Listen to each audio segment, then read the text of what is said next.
Yes mister Rana గారు రోజు షార్ప్నర్తోనే అసలు షార్పెన్ చేసుకుంటూ ఉంటారు ఆయన బ్రెయిన్ని.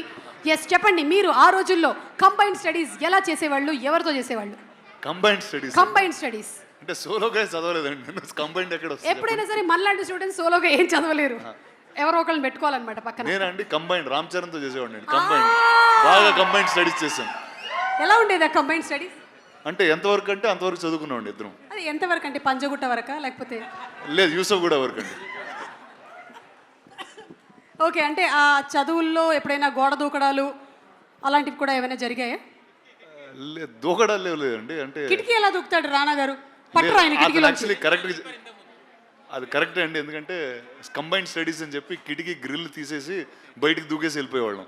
వావ్. సో ఏదో ఒకటి స్టడీస్ వల్ల ఒకటి ఉపయోగపడింది మనకి.